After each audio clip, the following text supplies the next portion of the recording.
You know what, Colby? What's that, Barry? I hate the way you hate cheese. I hate the way you say mold is just nature's plastic. It's a tailored quote for this episode. What's going on, guys? My name is Barry. This is Colby. And this is Who Watches This.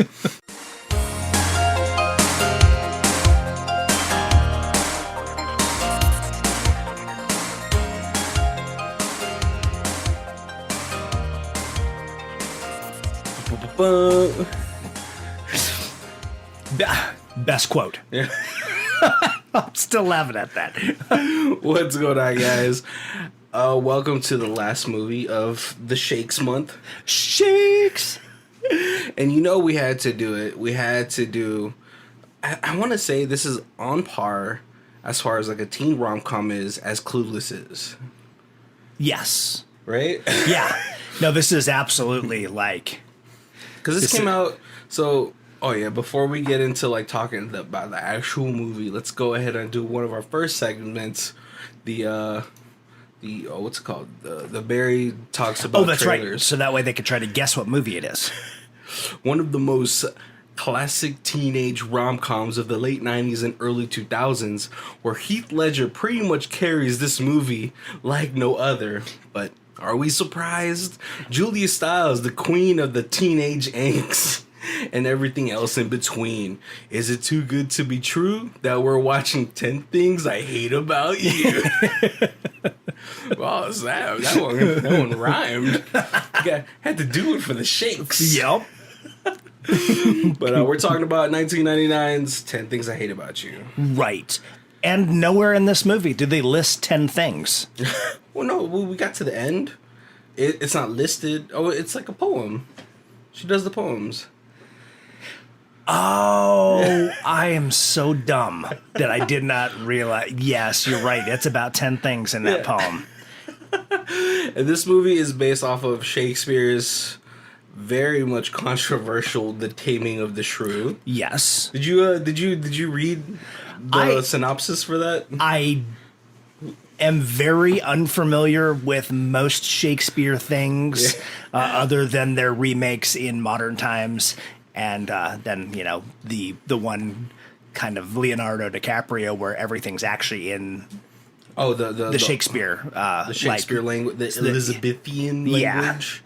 Yeah, but besides that, I know who Shakespeare is, but I actually ended up never having like a literature class where we ever read any Shakespeare. Oh, you must have had very progressive teachers.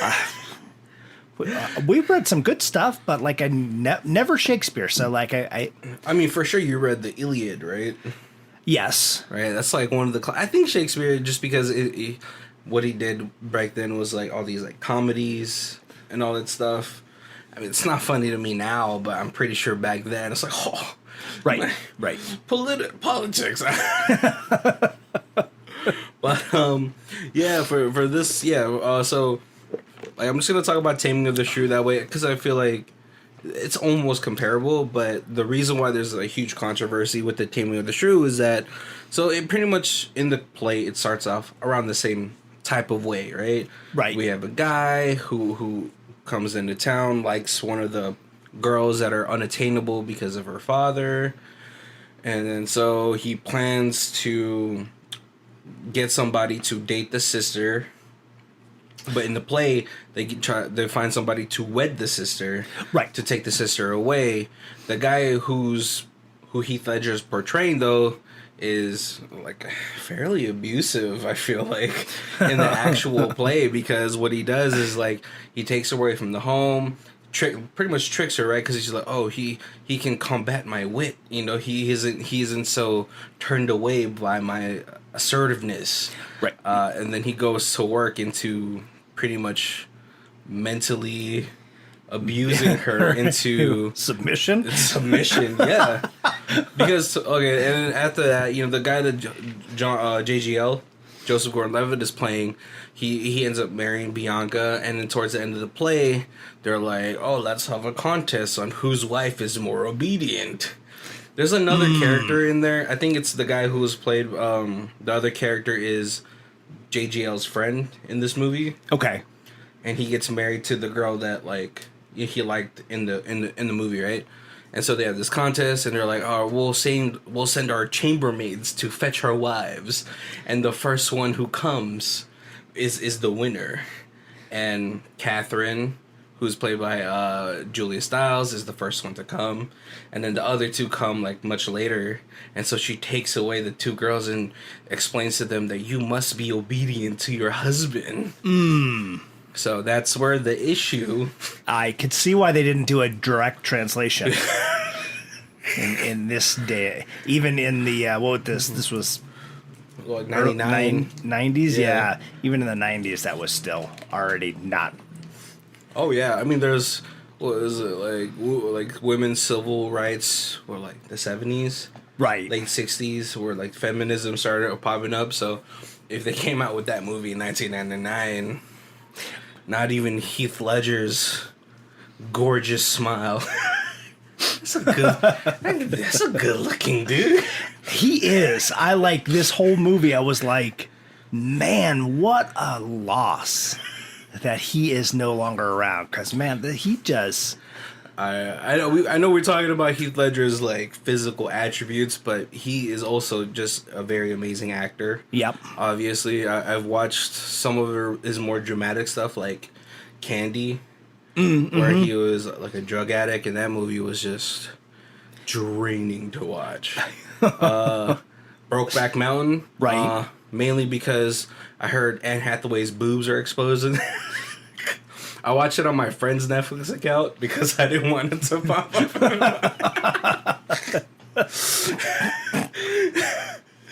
Oh man, but yeah, let's just oh my god, we'll get through this film for the reviews for the most part. We're gonna kind of breeze by it. That way we can really talk about the meatier parts of this movie, right? So we start off the movie in this gorgeous school. This school is not a public school. These kids should not be in normal clothes. They have to be like in uniforms. Yeah, they should be definitely school uniforms at the school. But JGL comes in. He's a military kid. He's been to 9 different schools. Gets introduced to the principal, who's writing a dirty novel. He's supposed to get walked around the whole school. He runs into Heath Ledger, who we in a very brief time we know he's like the badass, right? Or like just a bad kid, right? Because he goes to the office because he exposed himself to the lunch lady, but he was just like, it was a bratwurst. It wasn't my real penis. Yeah. Yep. And she's totally done being an educator. She wants to pop off with her dirty novels. Yes, she's in the background writing porn. Right, trembling member. Her romance. Oh, that was right. Would have been right in the height of Fabio. Oh! With those, man, you couldn't go through slutty romance novels. You couldn't go to a supermarket without seeing Fabio on the bookshelf. Yep. We get introduced to what's it called? Catherine, who played by Julia Stiles, is this very abrasive, aggressive, very opinionated teenage character. We get introduced to Bianca, who we see through the eyes of Joseph Gordon-Levitt, right? Who's like, oh man, who's that? And I looked into that actress, and apparently she was America's favorite 15-year-old, and I was like, who wrote that? Like, I was like, America's teenage sweetheart. Yeah. There you go. You don't have to put her 15. Right. The 90s were wild. But yeah, JGL becomes obviously infatuated with her. She has the very classic, like, I grew up I think watching her like in other things like Alex Mack. The TV show. So yeah, she was like a lot of people my age's like first crush type of girl. And we get introduced to Joey, who before this episode started, Colby told me he ran a cult from 2014 to 2017. But he is the resident douchebag. Yes. Very vapid. He's the high school kid who's also a model. He models regional only. Yeah, regional. tube socks and undershirts. Yeah, thank God it wasn't a Nintendo Switch. Did you hear about it? No. The rapper Big Sean took a photo of his penis next to a Nintendo Switch. It's comparable. I feel like that's an advertisement for himself if it's a comparable. I just don't know how you don't get lightheaded with that thing. Yeah, so we get the classic rundown of like a new kid coming into school, obviously with JGL and the AV kid. Yep. And he's going through like ridiculous stereotypes, like and the AV kid, he's like that. He's in a ton of things in this era as the same part. He plays that like nerdy guy. Yeah, it's like. But we get introduced to like ridiculous, funny stereotypes, like cowboys that never seen a cow, white Rastafarians. Did you notice the cowboys were like eating like beans out of a can? Yeah. I was like, hey, they're really trying to be about that life, you know? But I bet the moment they get one good, honest day's work in them, they're like, oh, this is not fun. Right, yeah, not cowboy work. That's hard. And so this movie actually moves pretty fast. I don't know if, it's just like, because they're like, oh, this is a teen rom-com, we don't have to divulge too much into every character. Right. They're playing these stereotypes, right? Oh, yeah, And yeah. So you they're assuming that you already kind of coming in knowing what this is, the horny young kid, this is the spoiled brat girl, this is the mean girl, and this is the bully of the school, or like the bad boy of the school.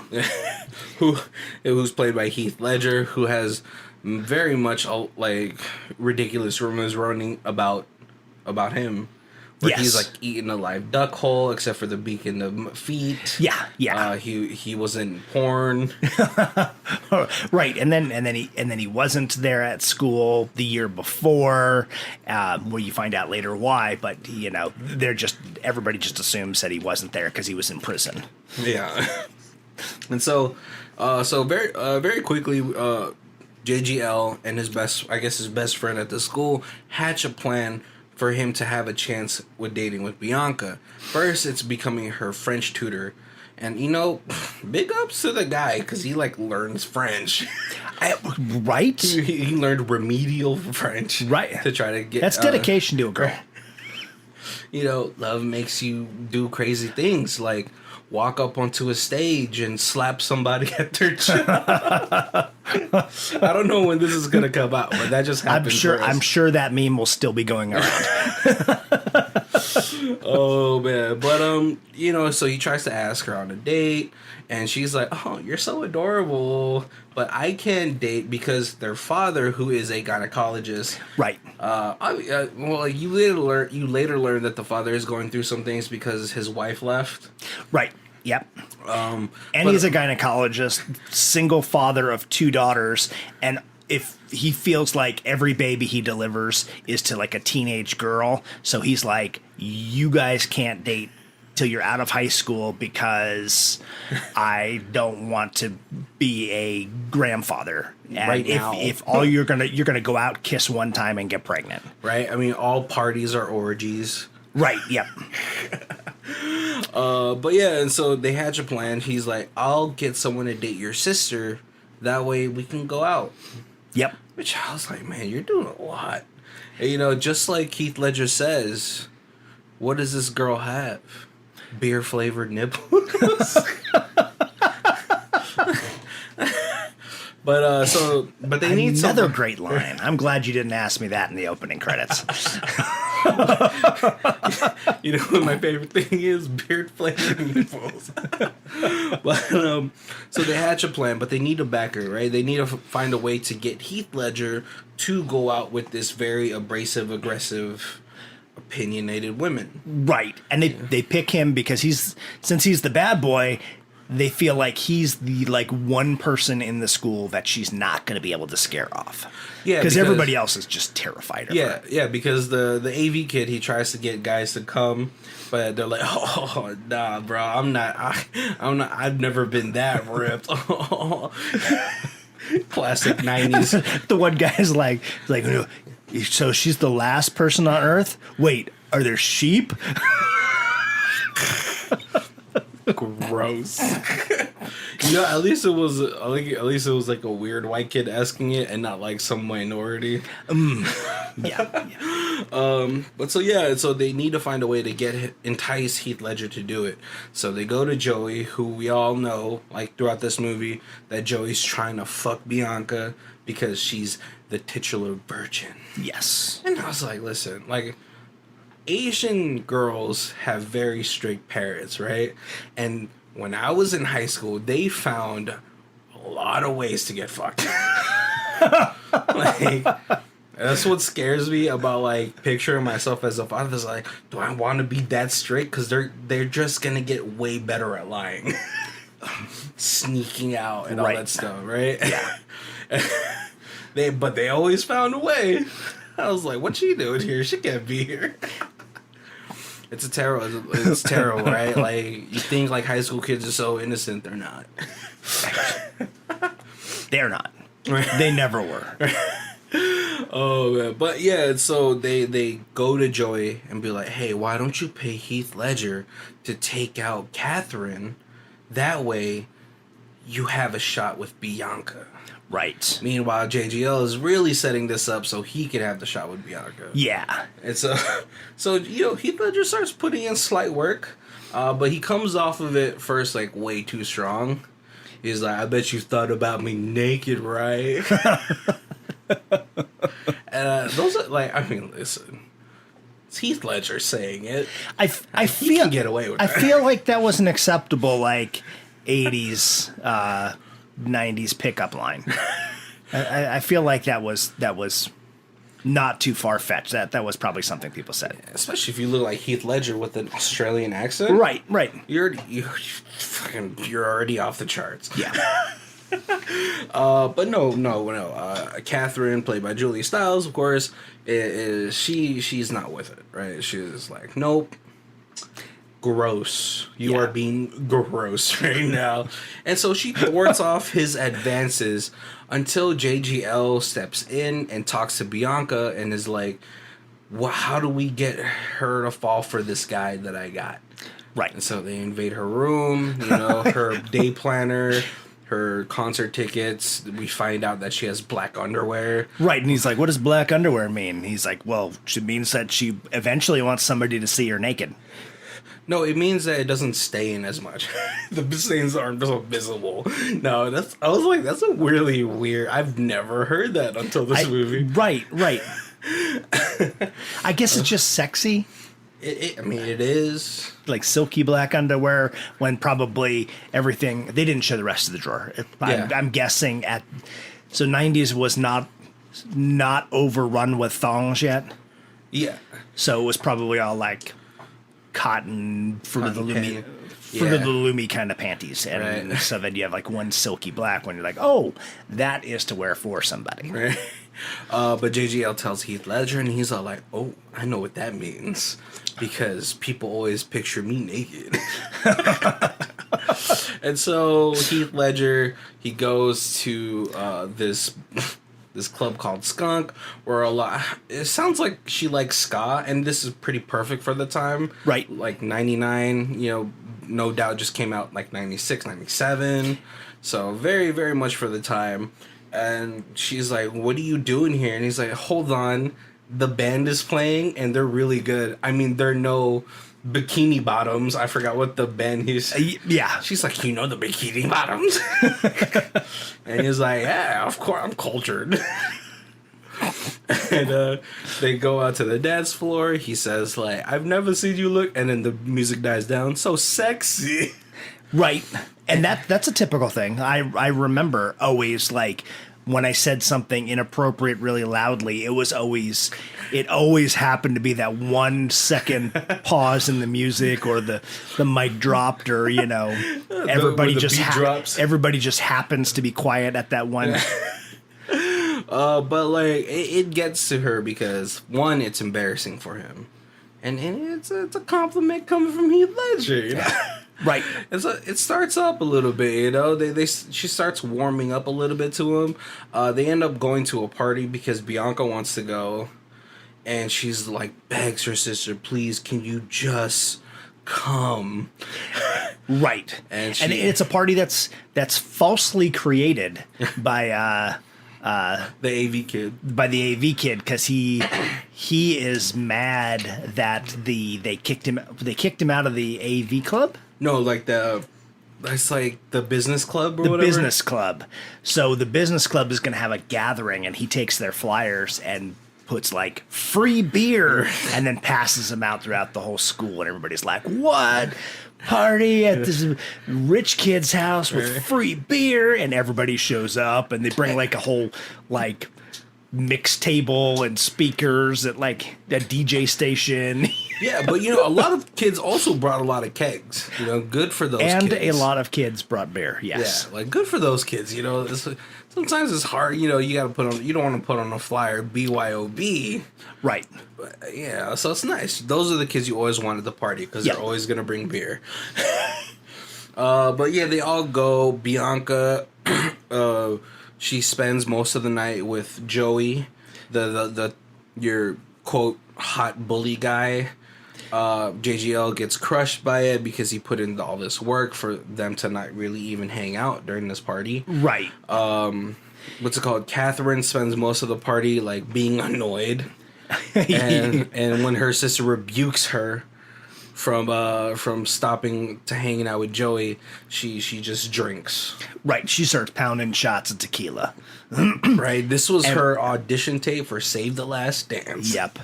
When you're 17 and you haven't drank much and you start pounding shots of tequila, it doesn't take too many for you to be the girl dancing on the table. Tequila is so disgusting throwing up. I will only drink alcohols that tastes good coming out. Exactly. They have to taste the same coming out. Like some of the worst things I've ever thrown up is tequila, vodka, and sweet dark liquor is disgusting. Like Southern Comfort. Right. Yeah.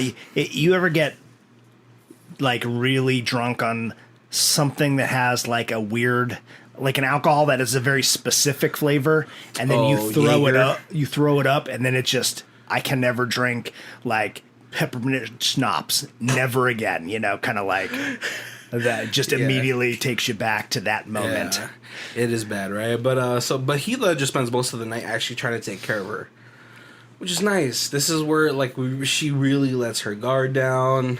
She's like, she stares into his eyes, and he's like, "You got some green in them." And I was like, Heath Ledger's like, "Oh, you about to have some me in you." But no, what's it called? Bianca is super tired of Joey. He's very vain. Yeah, he's very vain. like, let's talk about me. I want to talk about the commercials I've been in, and so if you're not that interested, you can walk away. Well, because these people here are interested. Yeah. And I'll catch up with you.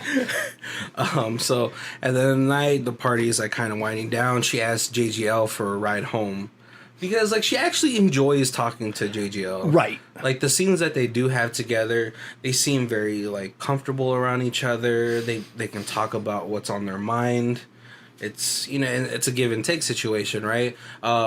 Heath Ledger takes he's the ducky from with 16 Candles. 16 Candles. You know, that friend that wants you, that is just safe. Get you. Yeah. Well, no, but like JJ, he made his intentions very clear from the beginning. Which is important. For the guys out there that are like, well, we were friends. Why didn't she like me back? Right. It's like, did you ever tell her? Yep.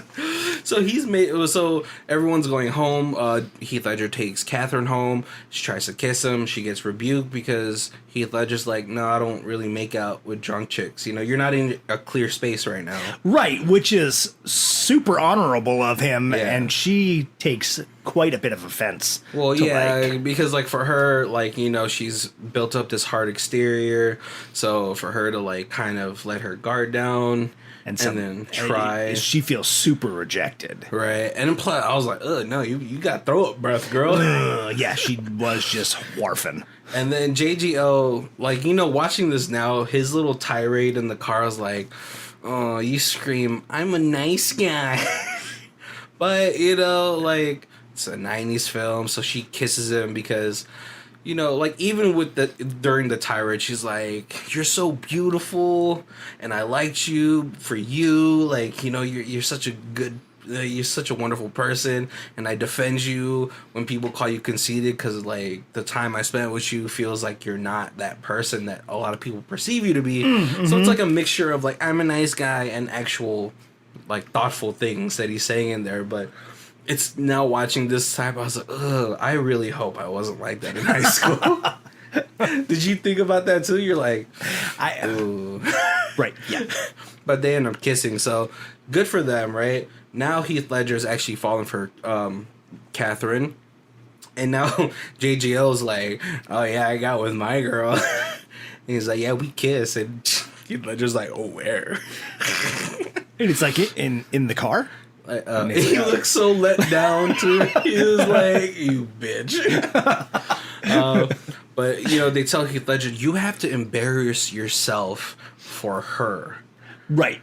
You know, to tip the scales back in balance. Yes. So we get one of the most iconic scenes in teenage rom-coms. I freaking loved this scene.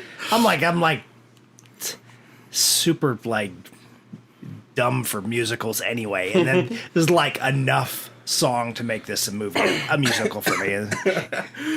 Heath Ledger is such a charismatic actor. Like this in any other actor to try to do that and play this role that he plays in here, it would be such a forgotten scene. Like it would have been as charming, right, as charismatic. So he sings "You're Just Too Good to Be True." I forgot by who. Yeah, and he pays the band leader so that the band is playing the background music. Right. Pays him $60, but he did get $300 though. Right, because Joey paid him $300 to take Catherine out to the prom. So yeah, so he puts on this display. He ends up in detention. Catherine comes in, shows off her boobs to her coach to try to distract him, so Heath Ledger can get away. They go on a date. They have this nice little date. It's actually a fucking fun date, you know. But it ends all bad because he's like, "Let's go to the prom. Let me take you to the prom," and she's like, what is in it for you to go to the prom? And right, you're such not a prom person, and I'm not a prom person. Why would we go? Exactly, right? Bianca's getting frustrated with JGL because he's not asking her to be his girlfriend. Right. Understandable, you know? And like, man, the way she walked away from the first kiss, she was like, oh, he's good.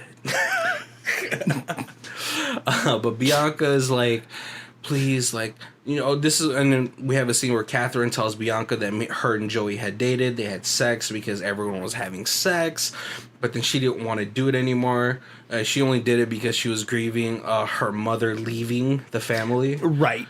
And so she's like, I'm not ready anymore. You know, it's like very fair. Like, plus, like, you know, you're pretty young. Right, yeah. But Joey being... Right, because she said 9th grade, right? Yeah, so. at 14, 15, and Joey being the horn dog, that, you know, you're a boy, you're a horn dog, you want to do it again. Yeah. She's like, oh, if you're not going to do it, I'm going to find someone else. And so that's how their rivalry started, but Bianca's like, it's not even about Joey anymore, it's about JGL.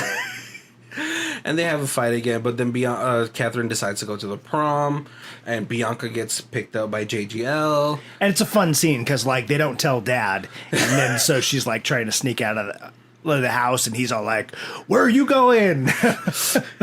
And she's like, we're just going to the prom. You said I can go if Catherine goes.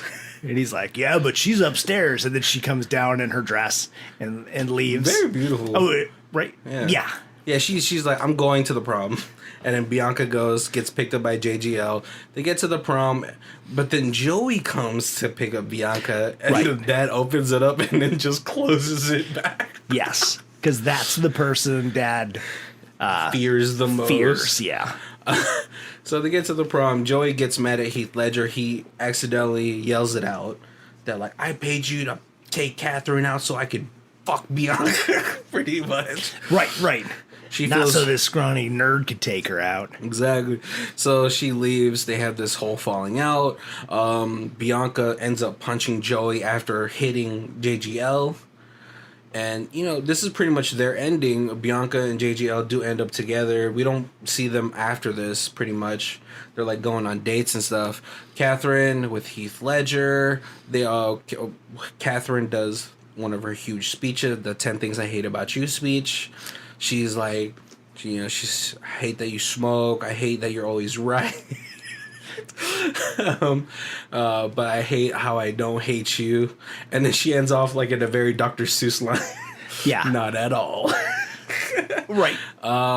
Ends up later that day, we end up seeing that Heath Ledger actually used all the money that he had gotten to buy Catherine a Fender Strap because she wanted to start a band. Right. Which, I mean, like, you know, either way, if she doesn't start a band, it's still something very important to her. I'm pretty sure, you know, especially during your teenage years, if something traumatic like your mother leaving your family happens, you lean a lot on certain things. Like for people it could be comics, movies. For Catherine, it seems to be music. Music, yep. You know, so it's always going to be something precious to her. And so they make up, but she tells Heath Ledger, like, you can't just keep buying me stuff whenever you piss me off. And he's like, well, you know, there's drums, there's bass, maybe one day a tambourine.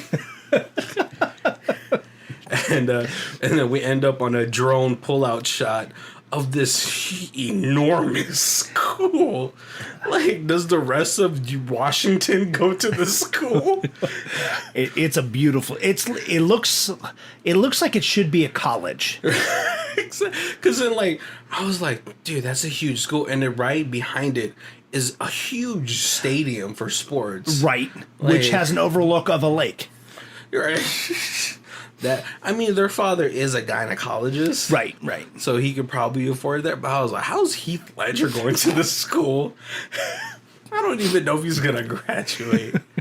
But that's the end of the movie of 10 Things I Hate About You. Now, before we get into talking about the movie a little bit more in detail, let's do our other section, high star, low star.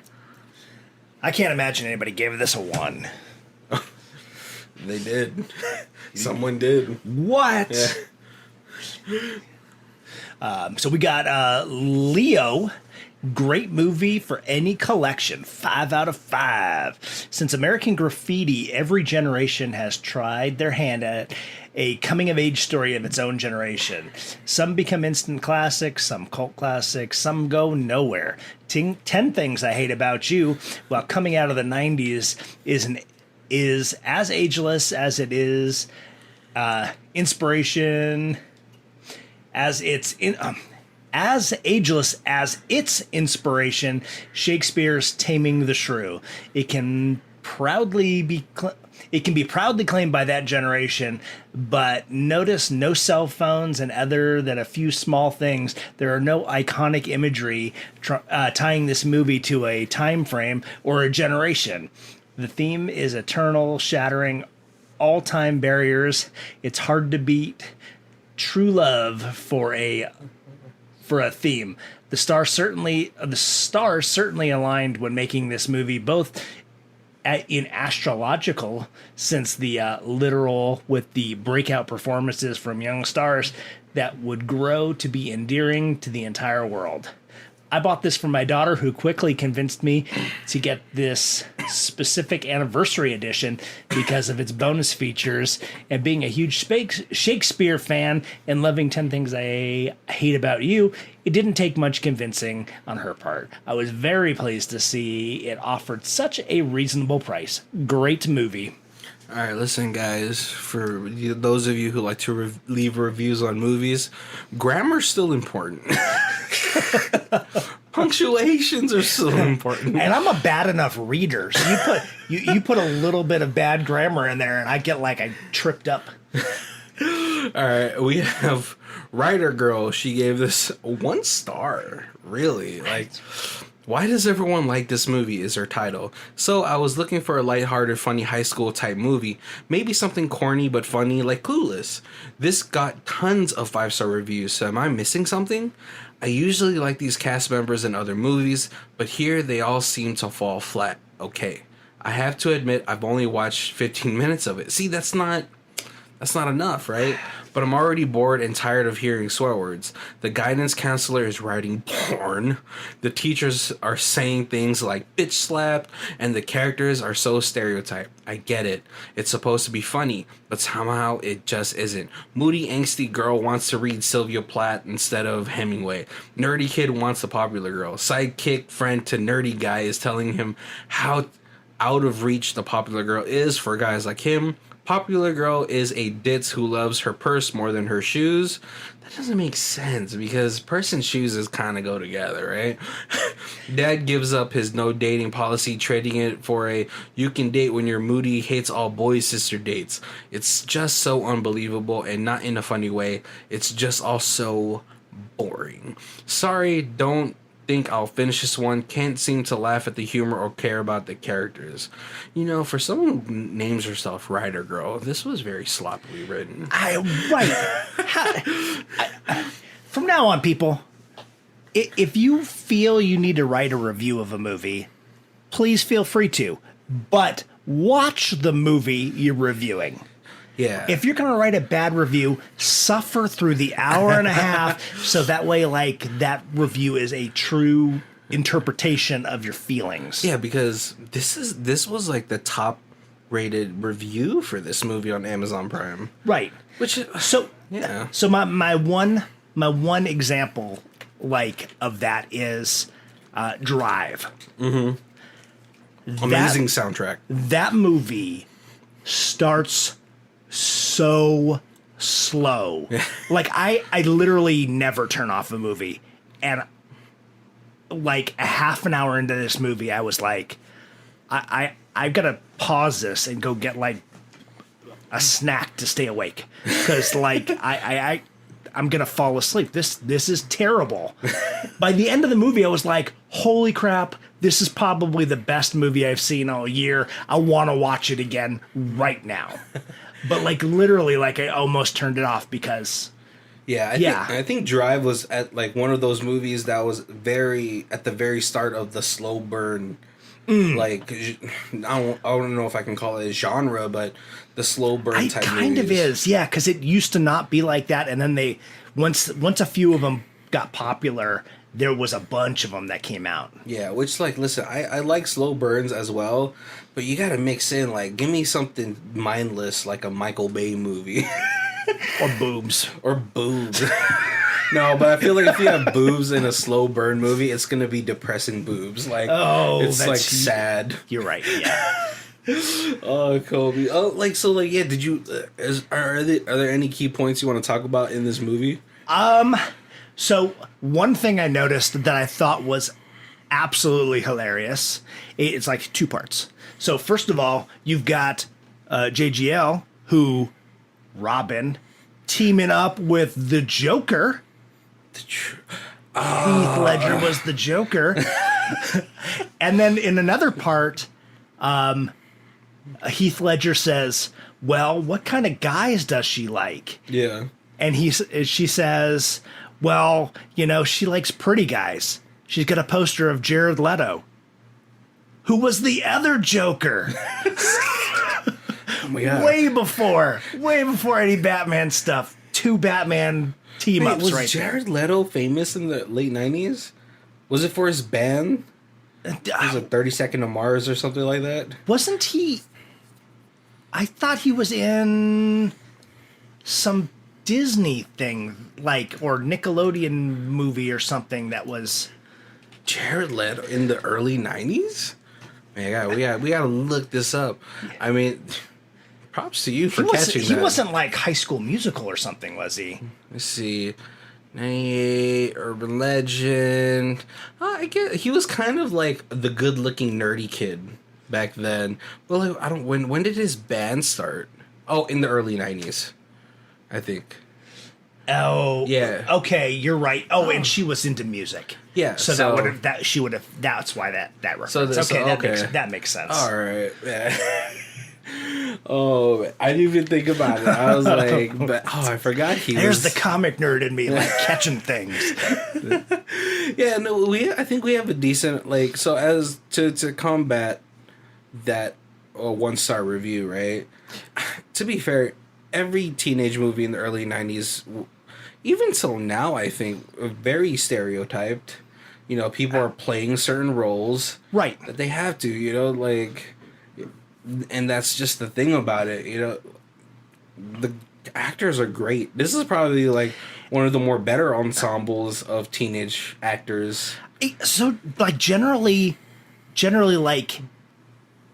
there is enough of those stereotypes that are true in a massive high school that you can throw that in, and then it's like we were saying earlier, you know those people without having to origin story everybody. Yeah, you know, because listen, comic book movies have been coming out since like the late 2000s. We don't need more origin story. Right. Because I think what these teenage or teen rom-coms do is like they do the stereotypes, and you're in your head, you know, there's someone that's like this person, like that person. Right. And that's the point of like these teenage rom-coms. You know, even if you watch it as an adult, you're like, oh yeah, I knew somebody like that. Yeah, that dude was a fucking douchebag. Right. Yeah, I know. I went to high school, and there was the kids who wore cowboy hats that you knew never rode a horse before. You know, you have the punks. You've got like the kid like they had the coffee group here because it's like a rich school. We didn't have the coffee kid, but you know, kids. But they had a coffee stand in that school. Right. Like, you're paying tuition for this school. There's no way that's just offered by the school. Right. But yeah, like school is very cliquey, and there's always the group of mean girls. There's always the group of popular jocks. Kids. There's the the nerdy kids. Some of this they exaggerated, like the coffee kids, right. Because you know it's a rich school, and they're that's Costa Rican Mojave. Right. I was like, you know, the only person I can picture doing that is Colby, and it's like someone dropped good cheese. And it's like unsalvageable because it's like melted cheese. Right, like it's just a soft cheese, so it just splats. Oh, such a waste. I know the scene. I'm now where sad. I know the scene that Colby felt the most bad for. You know, they were it was the scene before the party where the guy's like, "Ooh, he came with brie," and they pushed the kid with the plate of brie. He didn't fall down though. He didn't fall down, but also that brie was just not covered. It was already on this silver plate. Right. Yeah, that's the way it's supposed to come from the kitchen, not from your trunk of your car. Oh, dude, one of the other insane... So there's a lot of insane things in this movie, right? But one of the more insane ones is like those business kids in the club. They were playing golf into an open stadium where people were just walking around. Right. Like soccer kids were playing some soccer. I'm pretty sure there's a lacrosse team in there. This is that type of school. Yeah. And you had the kid with like the trash can, and they were like hitting the balls, and he was trying to catch them in the trash can, so it didn't hit anybody. No, so they didn't lose the balls, right? Probably so they didn't lose the balls. You're right. Oh man, yeah. Oh, this movie is classic though.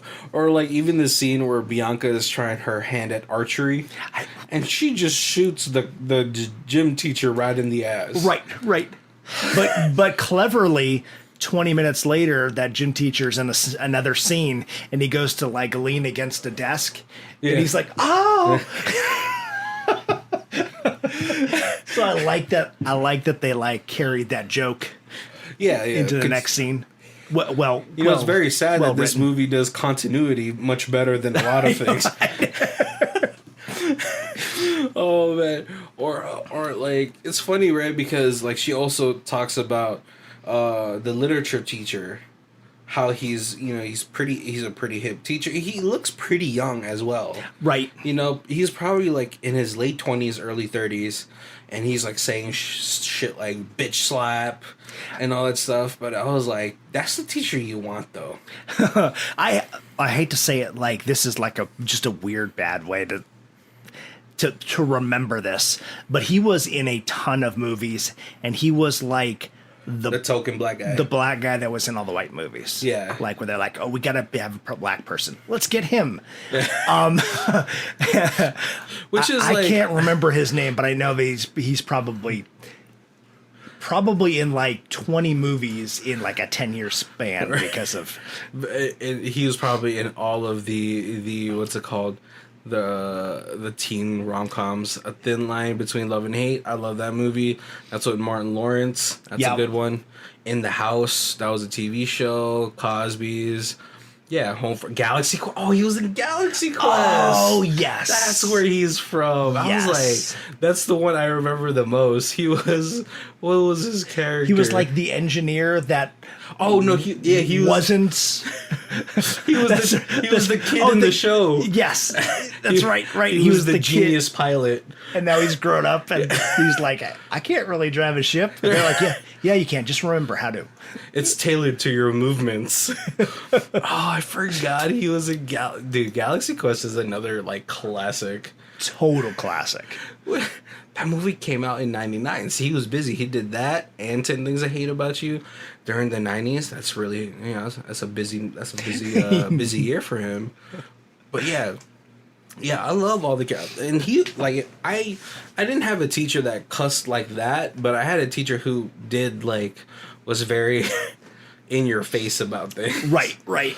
Oh man. And the dad, his name's Larry Miller.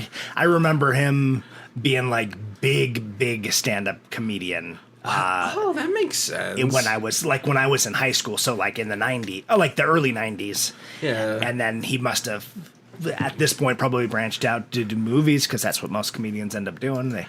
Yeah. Oh man, movies pay more than stand-up does.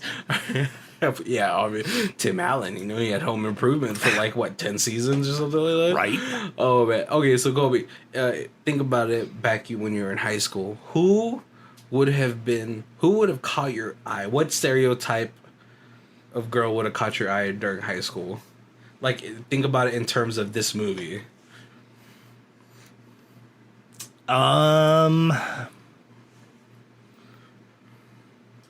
Here, while you think about it, I'll tell you mine. Okay. Mine definitely had to be Catherine's best friend, Mandela. Okay. The girl in the Shakespearean outfit. She's a nerd. What? Yes. And she's kind of like a little bit gothy. Or not gothy, but like very just... But she's pretty but approachable? No, I wouldn't say that, because I would still be pretty like... not like scared to like talk to her. Right. But like... Yeah, she has sort of like... Because she has such a niche of like liking Shakespeare and all that stuff. She has a hobby. She has something that she's like really into. Yeah. Then like that's like, oh, I can relate, And she really grew up like she was perfect in like the 90s to have the look that she did. Right. Yeah. Yeah. Cuz she got a big old forehead. But like her hair, the way she did her hair never made it seem like that. So oh yeah, and I forgot she was in that movie with Sabrina the Teenage Witch. Drive Me Crazy. Okay. With the dude from Entourage. Yeah, go. Is it the same for you? I think so. A little weird. She's a little weird. Yeah. Yeah. She's like, man, if she was the type to walk into a comic book shop, it'd be over in that shop. Card shop, any kind of hobby shop, over. Everyone's like trying to buy for her you attention. some packs. Yeah. I'll teach you how to play Magic. Oh my god. We know someone like that, remember? Yep. Now they're engaged. to a girl that they taught how to play Magic. Yeah. Yep. A tale as old as time. or what's it called? Or you're in a comic book shop, like, oh, I don't know what to read. Like, oh, like, well, what do you like? Like, let me try to like, maybe you're more of an image girl. Right. Yep. Very indie stories. Like, maybe you don't like the mainstream. Like, let me teach you. But I will say, ladies, when you ask to get into like our hobbies, like you're probably gonna get proposed. Right. Yes. Oh man, But and it's any hobby. Like you start dating a guy who's into sports, and you're like, you know what? I'd really like you to buy me like a Green Bay Packer jersey. Oh. You know what you're getting for Christmas. 100%. No, see, like a lot of people say that, right? But me, like, if a girl had her own team, it's over. That way, like during the games, rivalry. Yeah, during the games, it's like it's heated. It's more exciting. Yep. You get to like if you if you lose, you're not going to hear the end of it. But when you win, when you win. Yeah, I think that's more exciting for me. Right. No, totally. Yep. Oh man, but yeah, like, I think this is like one of the first times I got introduced to Heath Ledger though, because like it's like the late '90s, right?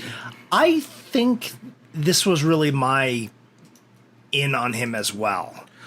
Yeah, because I know he was like I knew who he was when this came out. I actually saw this in the theater. Yeah, me too. I knew who he was when it came out, but it wasn't it didn't.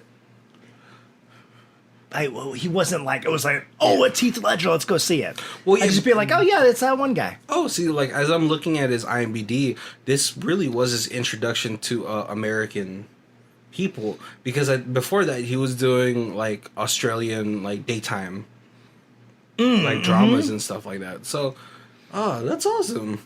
But I totally remember Knight's Tale. I saw that in the theater Oh. too, and I freaking loved that movie. You dare trespass in the house of the Lord. That's when he comes in with the horse. Yep. Oh yeah. Was Angelina Jolie in that? No. It was Shannon Sossaman. Okay. Yeah.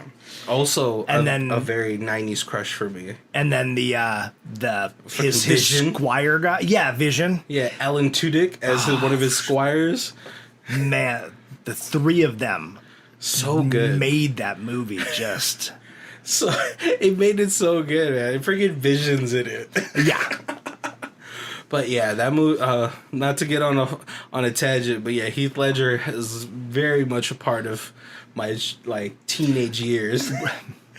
And then Julia Stiles, who again, I'm saying, is like was the queen for some reason of teenage rom-coms. Right. She was. I don't want to say she was in a bunch of them, but she was in a lot of very prolific ones. Like, oh no, that's Gabrielle Union, who's also in here, or Gabrielle Wade, because she's married to my favorite basketball player, Dwayne Wade. Let's see. Let's look at her IMDb. Yeah, she was in another Shakespearean play. I didn't want to do because it was very heavy as far as the feeling goes. Oh yeah, she was in The Bourne Identity, A Guy Thing, Man, Save the Last Dance. She was busy from 95 to 2005. She was in a ton of stuff. Yeah, The Bourne Supremacy, The Prince and Me, Mona Lisa Smiles, A Guy Thing. I know she was in a movie with freaking Freddie Prinze Jr., who was another teen king. Yep. So yeah, this movie is, and then of course you have JGL, who was coming straight out of 13th Rock from the Sun or whatever. Third Rock from the Sun. 13th Rock. He lived on Pluto. Oh yeah, it was funny. I remember watching or reading an article about JGL talking about how he had a dream where he was still on Third Rock from the Sun, and he was like, it was a fucking nightmare. Not because I didn't love the people I worked with, right? But because I stunted myself from growing more as an actor. Which makes sense. It does. Yeah. So good for JGL. It did. He kind of seemed to he did a couple movies like this where he played that similar part, and then he kind of disappeared for a while, and then then he came back. He was a little bit older, and he did that movie. It felt like he was gone for 5 years, and then he came back and he did that movie with Bruce Willis where they were Looper. Yeah. No, yeah. I mean, I totally remember when when Looper came out, I was like, oh my god, I wondered what happened to him. He had like totally disappeared. No, oh yeah. I think if you weren't like a huge fan of him, you weren't really following him as much. That But, probably like, happened because you pulled up his IMDb page and he was also a busy boy. Yeah, I think where I really caught back up with him was 500 Days of Summer, which is like, you know, a great movie. I didn't watch the G.I. Joe stuff, but then I watched Inception, 50-50, where he had cancer with Seth Rogen. That was a bleak comedy. Dark Knight, obviously, Looper, Don John, because what's her face was in it? Black Widow. Yeah, That's right. He was in Inception. That's right. I saw that. Man, maybe I just kind of kind of missed him. Yeah, like if you're not like paying attention to him, it's not like I don't think for you were ever like, oh, JGL's in a new movie, gotta watch that. Right. Just let you guys know, if you guys didn't know, JGL, another Magic the Gathering player. Not so much now, but like from before. Oh, you never heard? I don't think I did. Oh, so he did a video with like a Magic the Gathering like channel. I think it was from Wizards, right? He had brought his old collection. This is how you know he's an OG player. Unsleeved. Oh. Just riffle shuffling dual lands, and right. He has I think he has like 6 or 7 out of the Power 9. Right. And this is like him not like getting back into it, but he was just like, yeah, like I was into Magic when I was a kid. Obviously, you know, I'm fucking third rock from the sun, so I had money. Yeah. But like, yeah, that was back when Magic, when they were like, oh, you're gonna play in the tournament, you take your cards out of your sleeves because those sleeves might be marked. Cheater.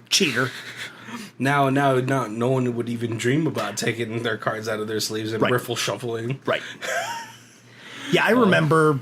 God, 10 years ago, watching somebody riffle shuffle unsleeved cards with like moxes and dual lands in, and it hurt me. And that was when like dual lands were like 60, not 600.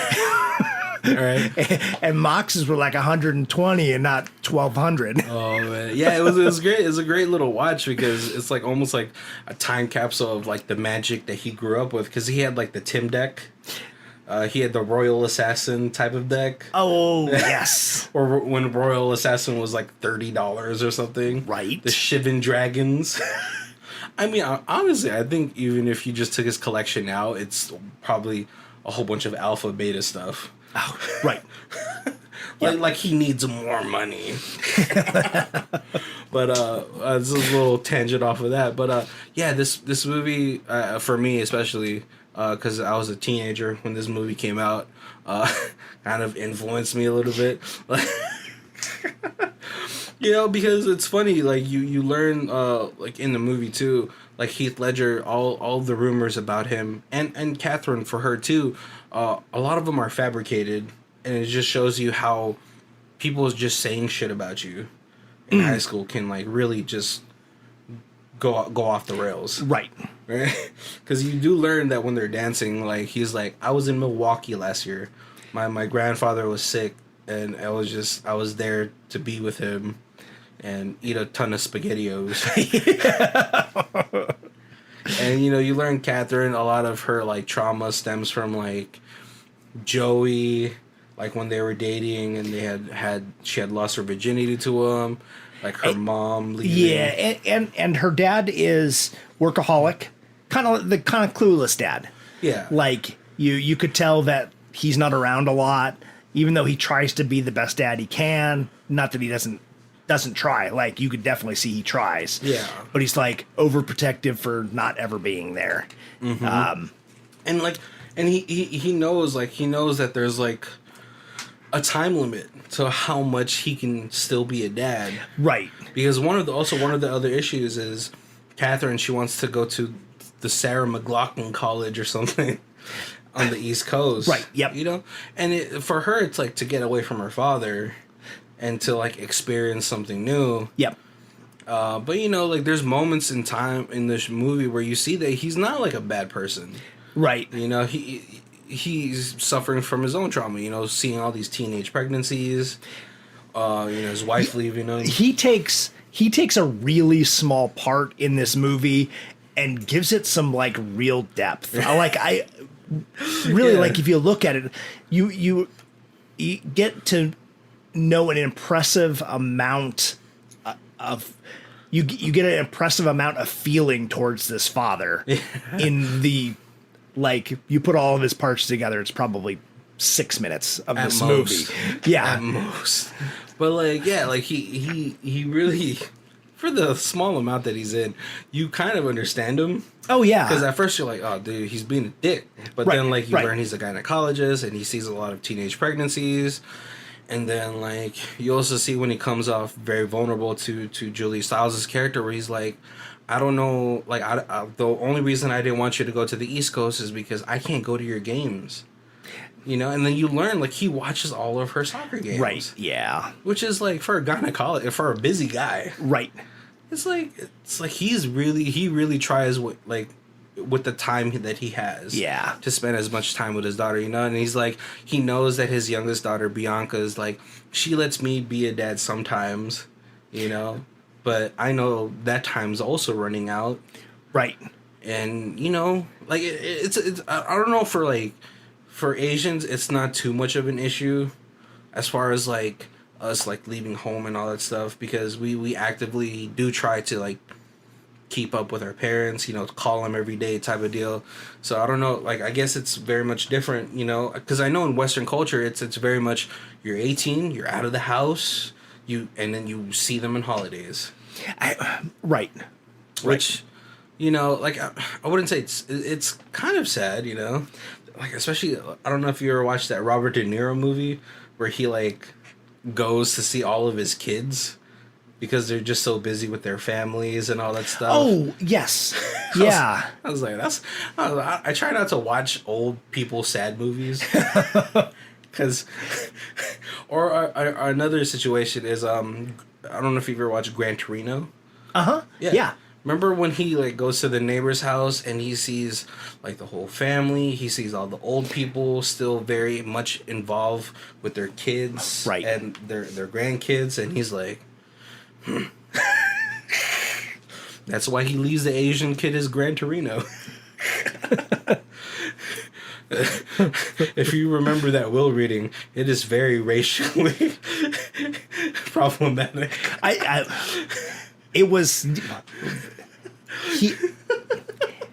There's a lot of people that age that felt that same way. So like I had relatives and that spoke like that still, right? Yeah. But yeah, so I think for, even though that this is a teenage movie and a lot of the characters aren't so well fleshed out as you want them to be now, I still think you get a good amount of depth within each character. Right. You know, because you have Bianca who gets mad at her sister because she's like, you're not letting me experience anything. So that could also be an issue when they go out later into the world in college, you know? Oh, definitely. I have seen some overprotective parents that have gone as far as like homeschool their kids, and then it's just like, you know, it's like, oh, I'm 18 and I'm leaving the house, and they're either like, I don't know how the real world works, or I'm going out there and I'm finding, just put whatever inside me you can.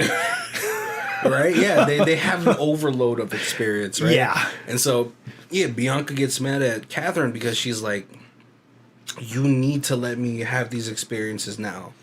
That way, when I leave for college, I'll at least know, like, oh, I shouldn't do this, I shouldn't do that.